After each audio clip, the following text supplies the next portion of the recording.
ಹೇಳೋರಿಗೇನು ಅವಳಿಗೆ ಕೂತ್ಕೊಳ್ಳಿಕ್ಕೆ ಆಗೋದಿಲ್ವಾ ಹಾಗೆ ಹೀಗೆ ಅಂತ ಹೇಳ್ತಾರೆ. ನಂಗೆ ಗೊತ್ತುಂಟು ಹೇಳ್ತಾರೆ ಅಂತ ಕೂಡ. ಹಿಂದೆಯಿಂದ ಹೇಳೋದಲ್ಲ, ಮುಂದೆಯಿಂದ ಬಂದು ಯಾರು ಹೇಳಲಿಕ್ಕೆ ಬರೋದಿಲ್ಲ. ಹಿಂದೆಯಿಂದ ಎಷ್ಟು ಬೇಕಾದರೂ ಹೇಳ್ತಾರೆ, ಆದರೆ ಮುಂದೆಯಿಂದ ಹೇಳಲಿಕ್ಕೆ ಬರೋದಿಲ್ಲ. ನಂಗೆ ಗೊತ್ತು. ಅವರನ್ನು ಏರ್ಪೋರ್ಟಿಗೆ ಡ್ರಾಪ್ ಮಾಡಿ ಮನೆಗೆ ಬರುವಾಗ ಮನೆ ಖಾಲಿ ಖಾಲಿ ಅನ್ನಿಸ್ತುಂಟು. ಮನೆ ಒಳಗಡೆ ಬರುವಾಗಲೇ ಖಾಲಿ. ಲಾಂಗ್ ಡಿಸ್ಟೆನ್ಸ್ ಅಪ್ಪ, ತುಂಬ ಕಷ್ಟ ಲಾಂಗ್ ಡಿಸ್ಟೆನ್ಸಲ್ಲಿರೋದು.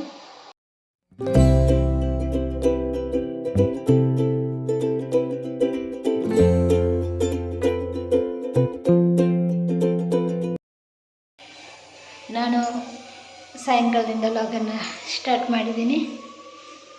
ಸೊ ಇವತ್ತು ನನ್ನ ಹಸ್ಬೆಂಡ್ ಅಬುದಾಬಿಗೆ ಹೊರಟರು.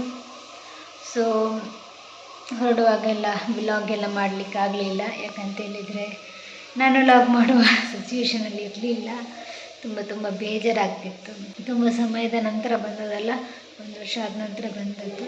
ಸೊ ಹಾಗೆ ರಜೆ ಕೂಡ ಜಾಸ್ತಿ ಇರಲಿಲ್ಲ, 20 ಡೇಸ್ ರಜೆಯಲ್ಲಿ ಬಂದದ್ರಿಂದ ಬಂದ ನಂತರನೇ ಮನೆ ಗೃಹ ಪ್ರವೇಶ ಎಲ್ಲ ಆಗಿ ಹೊಸ ಮನೆಗೆಲ್ಲ ಎಂಟ್ರಿ ಆದದ್ದು. ಸೊ ಈಗ ಅವರನ್ನು ಏರ್ಪೋರ್ಟಿಗೆ ಡ್ರಾಪ್ ಮಾಡಿ ಮನೆಗೆ ಬರುವಾಗ ಮನೆ ಖಾಲಿ ಖಾಲಿ ಅನ್ನಿಸ್ತುಂಟು. ಮನೆ ಒಳಗಡೆ ಬರುವಾಗಲೇ ಖಾಲಿ. ಇನ್ನೂ ತುಂಬ ಸಮಯದ ನಂತರ ಮೀಟ್ ಆಗೋದಲ್ಲ. ಇನ್ನೂ ಲಾಂಗ್ ಡಿಸ್ಟೆನ್ಸ್ ಅಪ್ಪ, ತುಂಬ ಕಷ್ಟ ಲಾಂಗ್ ಡಿಸ್ಟೆನ್ಸಲ್ಲಿರೋದು. ಸೊ ನನಗೆ ಹೋಗುವಾಗ ಲಾಗೆಲ್ಲ ಮಾಡಲಿಕ್ಕೆ ಆಗಲಿಲ್ಲ. ಆದರೆ ನಾನೇ ಅಲ್ತಿದ್ದೆ. ಲಾಗ್ ಮಾಡಲಿಕ್ಕೆ ಸಹ ನನಗೆ ಮನಸ್ಸಿರಲಿಲ್ಲ, ಮತ್ತು ಮೂಡ್ ಕೂಡ ಇರಲಿಲ್ಲ. ಫುಲ್ಲು ಅಳ್ತಾನೆ ಹೋದದ್ದು ನಾನು ಗಾಡಿಯಲ್ಲೆಲ್ಲ. ಇನ್ನು ನಾನಿಲ್ಲಿ ಕಾಪಿಗೆ ಹೊರಟಿದ್ದೇನೆ. ಇನ್ನು ಕಾಪಿಗೆ ಹೊರಡುವಾಗ ನಾನಿಲ್ಲಿ ಕಾರಲ್ಲಿ ಲಾಗ್ ಮಾಡ್ತಿದ್ದೇನೆ. ಅಂದರೆ ನನ್ನ ತಮ್ಮ ಒಬ್ಬನೇ ಕೂಡ ಇರೋದು. ಸೊ ಹಾಗೆ ಅವನನ್ನು ಬಿಟ್ಟು ತುಂಬ ದಿವಸ ಆಯಿತು ಇಲ್ಲಿ ಕೂತ್ಕೊಂಡು. ಸೊ ಹಾಗೆ ಹೋಗೋಣ ಅಂತ ಹೇಳಿ ಈಗ ಹೊರಟಿದ್ದೀವಿ. ಇನ್ನು ನಾನು ಇಲ್ಲಿ ಒಬ್ಬಳಿಗೆ ಕೂತ್ಕೊಳ್ಳಿಕ್ಕೆ ಆಗೋದಿಲ್ಲಲ್ಲ, ಅಂದರೆ ಮಗು ಕೂಡ ಚಿಕ್ಕದಲ್ಲ, ಅಮ್ಮ ಕುತ್ಕೋಬೇಕಾಗ್ತದೆ. ಅದಕ್ಕೋಸ್ಕರ ಒಂದು 4 ದಿವಸ ಕಾಪಲ್ಲಿ ಹೋಗಿ ಕೂತ್ಕೊಂಡು ಬರೋಣ ಅಂತ ಹೇಳಿ ನಾವಿಲ್ಲಿ ಹೊರಟಿದ್ದೇವೆ. ಎಸ್, ನಾನಿವತ್ತು ಎಲ್ಲಿಂದ ಲಾಗ್ ಸ್ಟಾರ್ಟ್ ಮಾಡಿದ್ದೆ ಅಂತ ಹೇಳಿದರೆ ನನ್ನ ಅಮ್ಮನ ಮನೆಯಿಂದ ಲಾಗನ್ನು ಸ್ಟಾರ್ಟ್ ಮಾಡಿದ್ದೇನೆ. ನನ್ನ ಹಸ್ಬೆಂಡ್ ಕೂಡ ದುಬೈಗೆ ಹೋದ್ರಲ್ಲ. ಸೊ ಹಾಗೆ ನಾನಲ್ಲಿ ಒಬ್ಬಳೇ ಕೂತ್ಕೋಬೇಕಲ್ಲ, ಮಗು ಮತ್ತು ನಾನು ಇಬ್ಬರಿಗೂ ಕೂತ್ಕೊಳ್ಳಿಕ್ಕೆ ಸ್ವಲ್ಪ ಬೇಜಾರು ಕೂಡ ಆಗ್ತದೆ. ಮತ್ತು ಮಗು ನೋಡ್ಕೊಳ್ಳಿಕ್ಕೆ ಸಹ ಸ್ವಲ್ಪ ಕಷ್ಟ ಆಗ್ತದೆ ನನಗೆ ಒಬ್ಬಳಿಗೆ. ಅದಕ್ಕೆ ನಾನು ಮಂತ್ಲಿ ಇಷ್ಟು ದಿವಸ ಹೋಗಿ ಕೂತ್ಕೊಂಡು ಬರೋಣ ಅಂತ ಹೇಳಿ ಅಂದ್ಕೊಂಡು ಈಗ ಅಮ್ಮನ ಮನೆಗೆ ಬಂದೆ. ಅವನಿಗೂ ಸ್ವಲ್ಪ ಹುಷಾರಿಲ್ಲ, ಶೀತ ಎಲ್ಲ ಆಗಿದೆ, ಮತ್ತು ಅವನಿಗೆ ಇಲ್ಲಿದ್ದಲ್ಲ ಮದ್ದು. ಸೊ ಈ ಮದ್ದಿಗೆ ಸೆಟ್ಟಾಗಿ ಹೋಗಿದ್ದೇನೆ ಡಾಕ್ಟರ್ದು. ಸೊ ಹಾಗೆ ಬೇರೆ ಡಾಕ್ಟರ್ ಮಾಡಿದ್ರೆ ಪುನಃ ಅವನಿಗೆ ಸೆಟ್ ಆಗ್ತಿಲ್ವ ಗೊತ್ತಿಲ್ಲ. ಸೊ ಹಾಗೆ ಇಲ್ಲಿಗೆ ಬಂದೆ. ಅವನಿಗೆ ಸ್ವಲ್ಪ ಹುಷಾರಿಲ್ಲ, ಡಾಕ್ಟರ್ನಲ್ಲಿ ತೋರಿಸ್ಲಿಕ್ಕೆ ಸಹ ಹೋಗ್ಲಿಕ್ಕೆ ಉಂಟು. ಇನ್ನು ಗೃಹ ಪ್ರವೇಶ ಆದ ನಂತರ ಅಲ್ಲಿ ಇದ್ದುಂಟಲ್ಲ, ಮನೆ ಬಿಟ್ಟು ಬರಲಿಕ್ಕೆ ಸ್ವಲ್ಪ ಬೇಜಾರು ಕೂಡ ಆಗ್ತದೆ. ಹೊಸ ಮನೆ ಅಲ್ಲ, ಎಲ್ಲ ನೋಡ್ಕೊಳ್ಳಿಕ್ಕೆ ಸಹ ಕಷ್ಟನೇ. ಎಲ್ಲವೂ ಕೂಡ ನೋಡ್ಕೋಬೇಕಂತ ಹೇಳಿದರೆ ತುಂಬ ಕಷ್ಟ ಆಗ್ತದೆ. ಮಗುನ ಮತ್ತು ಮನೆ ಮತ್ತು ನಾವೆಲ್ಲ ನೋಡ್ಕೊಳ್ಳೋದು ತುಂಬ ಕಷ್ಟ ಆಗ್ತದೆ. ನಮ್ಮೊಟ್ಟಿಗೆ ಯಾರಾದರೂ ಇದ್ದರೆ, ಹಿರಿಯರು ಯಾರಾದರೂ ಇದ್ದರೆ ನಮಗೂ ಕೂಡ ಕೂತ್ಕೊಳ್ಳಿಕ್ಕೆ ಆಗ್ತದೆ. ಒಂದು ಮಗುನ ನೋಡ್ಕೊಳ್ಳಿಕ್ಕೆ ಯಾರಾದರೂ ಬೇಕಾಗ್ತದೆ. ಇಲ್ಲಾಂದರೆ ಮನೆ ಕೆಲಸ ಕೂಡ ಮಾಡಿ, ಹೊಸ ಮನೆ ಅಂತ ಹೇಳಿದರೆ ನಿಮಗೂ ಗೊತ್ತಿರುತ್ತೆ ಒಂದು ಎಷ್ಟು ಕೆಲಸ ಇರುತ್ತೆ ಅಂತ. ಹೊಸ ಮನೆ ಅಂತಲ್ಲ, ಒಂದು ಮನೆ ಅಂತ ಹೇಳಿದರೆ ನಮಗೆ ಬೆಳಗ್ಗೆಯಿಂದ ಮಧ್ಯಾಹ್ನ ತನಕ ಕೆಲಸನೇ ಆಗ್ತದೆ. ತಿಂಡಿ, ಊಟ, ಮತ್ತು ಮನೆ ಕ್ಲೀನ್ ಮಾಡೋದು, ಅದೆಲ್ಲ ಒಂದು ನೀಟೆಲ್ಲ ಇಡಬೇಕಾದ್ರೆ ನಮಗೆ ಬೆಳಗ್ಗಿಂದ ಸಾಯಂಕಾಲ ಒಂದು ಕೆಲಸ ಇದ್ದೇ ಇರ್ತದೆ. ಆದರೆ ಮಗುನ ಕೂಡ ನೋಡ್ಕೋಬೇಕು, ಮನೆ ಕೂಡ ಕ್ಲೀನ್ ಮಾಡಬೇಕಂತ ಹೇಳಿದರೆ ಚಿಕ್ಕ ಮಗು ಅಲ್ಲ. ಸೊ ತುಂಬ ಕಷ್ಟ ಆಗ್ತದೆ. ಯಾರಾದರೂ ನಮ್ಮೊಟ್ಟಿಗೆ ಒಬ್ಬರು ಹಿರಿಯರಿದ್ದರೆ, ಇಲ್ಲದ್ರೆ ಅಮ್ಮ, ಇಲ್ಲದ್ರೆ ಯಾರಾದರೂ ಒಬ್ಬರು ಇದ್ದರೆ ನಮಗೂ ಕೂಡ ಈಸಿ ಆಗ್ತದೆ.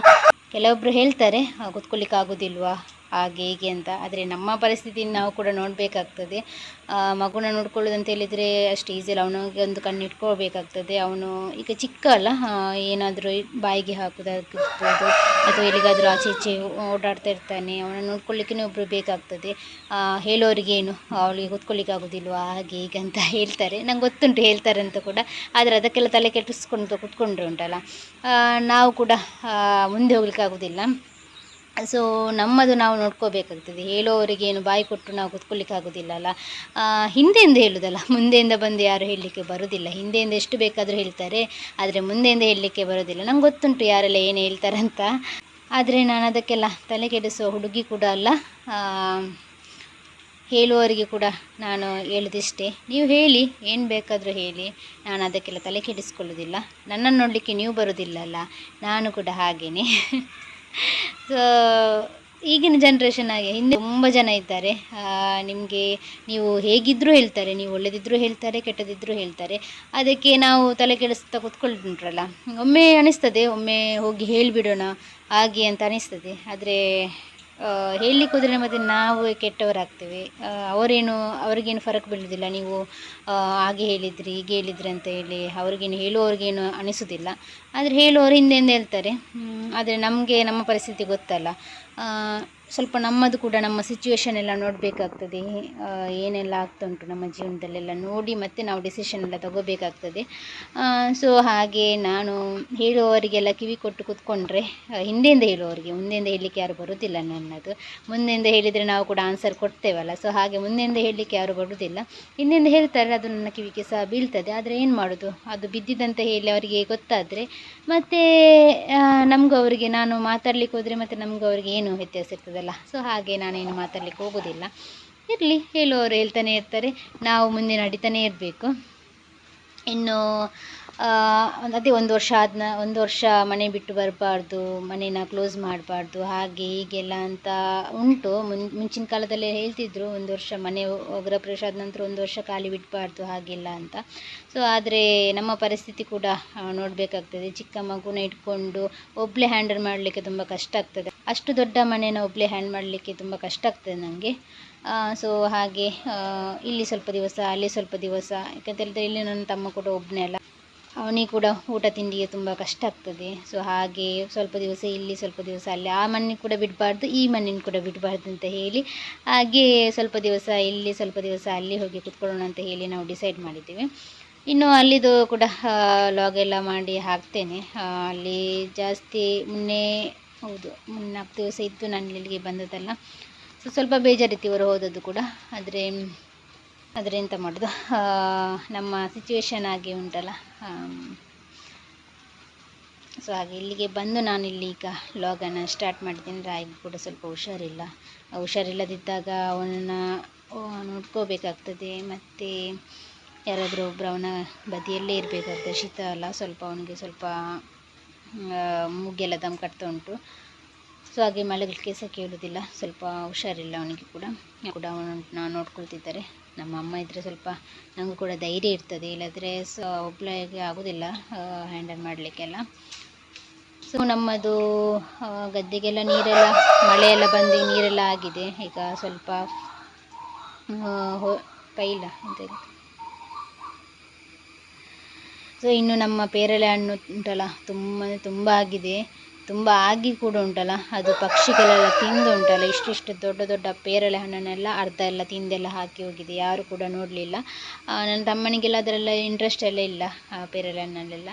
ಸೊ ಹಾಗೆ ಅಮ್ಮ ಕೂಡ ಅಲ್ಲಿದ್ದರು ಸ್ವಲ್ಪ ದಿವಸ, ಇಲ್ಲಿ ಸ್ವಲ್ಪ ದಿವಸ ಇದ್ರಲ್ಲ. ಸೊ ಹಾಗೆ ಅವರು ಕೂಡ ನೋಡಲಿಕ್ಕೆ ಹೋಗಲಿಲ್ಲ. ಇನ್ನು ತುಂಬ ಉಂಟು. ನಿನ್ನೆ 1-2 ಪೇರಳೆ ಹಣ್ಣು ನಾನು ತೆಗೆದೆ. ಅದು ವೀಡಿಯೋ ಎಲ್ಲ ಮಾಡಲಿಕ್ಕಾಗಲಿಲ್ಲ, ಸ್ವಲ್ಪ ಮಳೆ ಬರ್ತಿತ್ತು ಅಂತ ನಾನಂತೂ ವೀಡಿಯೋ ಎಲ್ಲ ಮಾಡಲಿಲ್ಲ. ಸ್ವಲ್ಪ ತೆಗೆದಿದ್ದೆ 2 ಪೇರಳೆಯನ್ನು. ಇನ್ನು ಮೇಲ್ಗಡೆ ಇರ್ಬೋದು, ಆದರೆ ಈಗ ಚಿಕ್ಕ ಚಿಕ್ಕದುಂಟು. ದೊಡ್ಡ ದೊಡ್ಡದೆಲ್ಲ ಉಂಟಲ್ಲ, ತಿಂದು ಹಾಕಿ ಹೋಗಿದೆ. ನಾನು ಮೊನ್ನೆ ಬಂದಿದ್ದಲ್ಲ, ಆವಾಗ ದೊಡ್ಡ ದೊಡ್ಡದು ಪೇರಳೆ ಹಣ್ಣು ಇತ್ತು. ನಾನು ಹೇಳಿದ್ದೆ ಅವರಿಗೆ ತೆಗೀರಿ ಅಂತೇಳಿ, ಅವರು ಯಾರೂ ನೋಡಲಿಲ್ಲ. ಸೊ ಈಗ ಸ್ವಲ್ಪ 1-2 ಪೇರಳೆ ಹಣ್ಣು ಮೇಲ್ಗಡೆ ಉಂಟು, ಮತ್ತೆಲ್ಲ ಚಿಕ್ಕ ಚಿಕ್ಕದು. ಈಗ ನೀರು ಬಿದ್ದುಂಟು ಮಳೆಗಾಲಕ್ಕೆ, ಅದರದ್ದು ಸಿಹಿಯಲ್ಲಿ ಹೋಗ್ತದೆ. ಎಷ್ಟು ದೊಡ್ಡ ಪೇರಳೆ ಹಣ್ಣು ಆದರೂ ಸಹ ಅಷ್ಟೇ ಸಿಹಿಯಲ್ಲಿ ಹೋಗ್ತದೆ. ಅದು ಬಿಸಿಲಿದ್ದರೆ ಮಾತ್ರ ಸ್ವಲ್ಪ ಸಿಹಿ ಇರೋದು. ಈಗ ಮಳೆಗಾಲ ಅಲ್ಲ, ನೀರೆಲ್ಲ ಬಿದ್ದು ಎಷ್ಟು ಪೇರಳೆ ಹಣ್ಣು ಆದರೂ ಸಹ ಕೂಡ ವೇಸ್ಟ್. ಸೊ ಹಾಗೆ ನಮ್ಮ ರಾಯನ್ ನೋಡಿ ಇಲ್ಲಿ ಮಲಗಿದ್ದಾನೆ.